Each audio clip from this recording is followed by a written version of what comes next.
अस्सलाम वालेकुम। आज हम CC 3.1 चैप्टर 1 का page 2 duties and responsibility of the welding inspector इस पे डिस्कस करेंगे। तो चलिए शुरू करते हैं। तो यहाँ से स्टार्ट करते हैं। It is the duty of all welding inspectors to ensure all operations concerning welding are carried out in strict accordance with the written agreed practice are specification. Welding inspector को इस चीज़ का अश्योर करना होता है कि welding के related जितना भी काम हो रहा है वो फुली तौर पर स्टैंडर्डाइज्ड क्वालिटी की स्पेसिफिकेशन के हवाले से जो एग्रीमेंट मुआहदा हुआ है उसके मुताबिक हो रहा है। तो नेक्स्ट हमारी लाइन है, दिस विल इंक्लूड मॉनिटरिंग और checking A number of operations including. तो और इसमें मॉनिटरिंग और चेकिंग बहुत सारे कामों को देखने की ज़रूरत है, जिसमें ये शामिल है बिफोर वेल्डिंग, और वेल्डिंग से पहले जो सबसे इम्पोर्टेंट चीज़ है वो safety. Ensure that all operations are carried out in complete compliance with the local company. Ensure that all operations are carried out in complete compliance with the local company or national safety legislations. Permit to work are in place.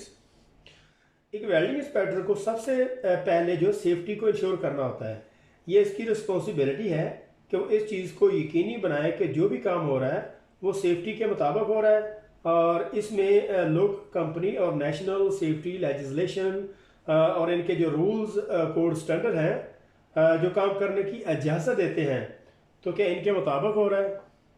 और काम शुरू करने से पहले permit to work are in place, और काम शुरू करने से पहले वर्क परमिट को चेक करना, और अगर वेल्डिंग या कटिंग प्रिपरेशन के रिलेटेड है तो क्या वहाँ पर हार्ड वर्क परमिट मौजूद है या फिर इसके अलावा कोल्ड जो है वर्क परमिट वगैरह जो भी वहाँ पे रिक्वायरमेंट होगी। तो नेक्स्ट हमारा है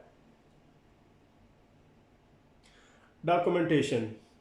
सो डॉक्यूमेंटेशन में जो वेल्डर की क्वालिफिकेशन और उसके जो सर्टिफिकेट है और जो WPS इस्तेमाल हो रहा है और जो WPS इस्तेमाल हो रहा है इसको चेक करना कि वो वैलिड है, और check specification years and revision.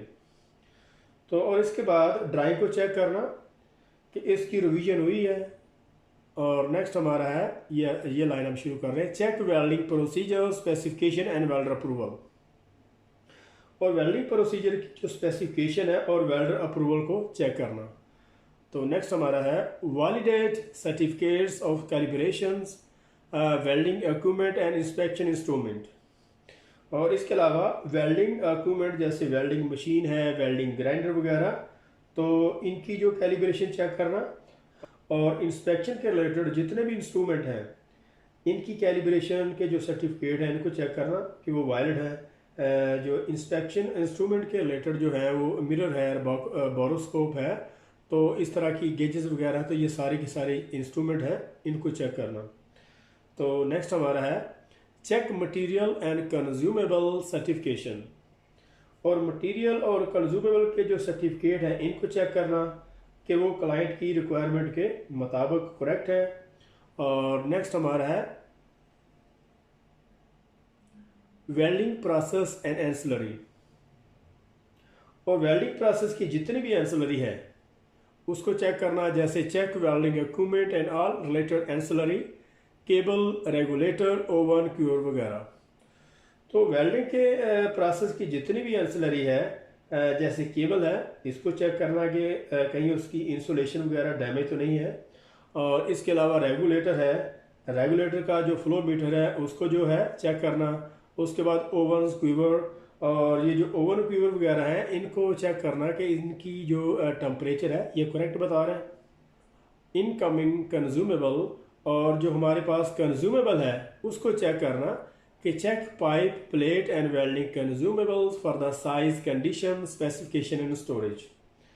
और पाइप, प्लेट और वेल्डिंग कंज्यूमेबल का जो साइज है इसको चेक करना कि वो हमारी जो क्लाइंट की रिक्वायरमेंट है उसके मुताबिक है। और इसके अलावा इसकी जो कंडीशन है कहीं से वो जो है मैकेनिकली डैमेज ना हो, रस्ट है या फिर उसकी जो है उसका जो स्केल है उसको चेक करना, सल्फर फास्फोरस वगैरह के जो उसको डॉक्यूमेंट है उसको चेक करना।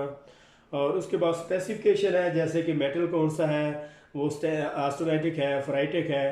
तो उसके अलावा उसकी जो स्टोरेज कंडीशन है उसको चेक करना कि जो भी कंज्यूमेबल का जो स्टोरेज जो फैसिलिटी है तो वहाँ पे जो मेंटेन है। तो ये सारी चीज़ें इंस्पेक्टर को अच्छे से चेक करनी है। और नेक्स्ट हमारा marking out, preparation and setup. तो कटिंग के लिए जो मार्किंग और इसकी जो प्रिपरेशन है, इसका फिटअप वगैरह ये इसको चेक करना। तो check the correct method of cutting, weld preparation, pre heating for the thermal cutting if applicable. तो वेल्डिंग के लिए जो कटिंग प्रिपरेशन है इसको चेक करना कि इसका जो मेथड करेक्ट है। जैसे अगर थर्मल कटिंग प्रोसेस से कटिंग प्रिपरेशन हो रही है तो मटेरियल की रिक्वायरमेंट के मुताबिक इसकी प्री हीट वगैरह को चेक करना। जैसे अगर हम अलाई टाइप का कोई मेटल उसको थर्मल कटिंग प्रोसेस से अगर हम उसको काट रहे हैं तो ये चीज़ श्योर करना है कि उसको हमने ड्रेस किया हुआ है। अगर उसको पोस्ट वेल्ड हीट ट्रीटमेंट की ज़रूरत है, क्योंकि उससे उसके ग्रेन बहुत ज़्यादा इफेक्ट हो जाते हैं। तो ये सारी चीज़ें चेक करनी है। Correct preparation, relevant bevel angle, root face, root gap, root land, root radius वगैरह। तो bevel angle, root face, root gap, root radius, land को चेक करना कि वो हमारी WPS के मुताबिक है। और इसके मतलब जो है इसकी कंप्लीट स्पेसिफिकेशन जो है इसकी जो प्रिपरेशन की कि बेवल, रूट फेस और इसका जो रूट गैप है वो कि हमारा ये WPS के मुताबिक है। और इसके रिलेटेड जितने भी जो कटिंग प्रिपरेशन के हवाले से जो इसकी कंप्लीट डेफिनेशन है वो डिस्कस करेंगे हम नेक्स्ट चैप्टर में। तो correct pre welding, distortion control, tacking, bridging, jigs, lineup, clamp वगैरह। तो वेल्डिंग के जो वेल्डिंग थर्मल के जो हीटिंग इफेक्ट है इसकी वजह से डिस्टॉर्शन वगैरह आ सकती है, इसमें टेढ़ापन हो सकता है।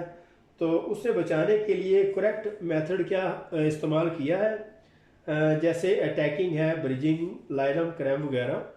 तो अगर हम इसको सीक्वेंस वेल्ड या बैलेंस वेल्डिंग में नहीं करते, इसको अगर वन साइडेड पे डिपॉजिट ज़्यादा कर देते हैं तो क्या होगा कि जिधर ज़्यादा डिपॉजिट वेल्ड हुई है वहाँ पे इसमें कंस्ट्रक्शन स्ट्रेसेस पैदा होंगी, तो जिसकी वजह से मेटल एक तरफ को जो है इसमें डिस्टोर्शन आ जाती है। तो correct level and method of pre heat applied prior to tag welding. तो वो कह रहा है कि टैकिंग करने से पहले क्या हमने प्री हीट का मेथड इस्तेमाल किया है, अगर किया है तो कौन सा किया है। और उसमें मेटल को देखना है कि किस उसमें जो है कितनी स्ट्रेसेस है और कौन सी उसमें चीज़ रिक्वायर है, और मेटल के हिसाब से हमने कितनी इसको प्री हीट देनी है। तो ये सारी की सारी चीज़ें चेक करनी है। Are tag welding to be monitor and inspector, feathering of tag में बी रिक्वायर। और जितने भी टैग वेल्ड हुए हैं इनको इंस्पेक्शन करना, और अगर ज़रूरी है तो इनकी फीदरिंग करना, क्योंकि इनकम्प्लीट फीदर की वजह से बहुत सारे इम्परफेक्शन आ सकते हैं। ये अभी हम लास्ट लाइन पढ़ रहे थे। तो जो है इसकी फीदरिंग है उसकी वजह से इसमें इनकम्प्लीट जो है रूट पेनिट्रेशन और लैक ऑफ साइड वाला फ्यूजन, तो ये सारी की सारी इम्परफेक्शन इसको इनकरेक्ट फीदर की वजह से चीज़ें आ सकती है। तो ये चीज़ें चेक करें। तो यहाँ पे हमारा 1.3 चैप्टर ख़त्म हो रहा है। तो मिलते हैं नेक्स्ट चैप्टर में। और अगर ये वीडियो पसंद आई हो तो इसको सब्सक्राइब करें, लाइक करें और बेल आइकन को प्रेस करें ताकि हर नई आने वाले वीडियो की नोटिफिकेशन आपको मिल सके। तो मिलते हैं नेक्स्ट चैप्टर में। अल्लाह हाफिज़।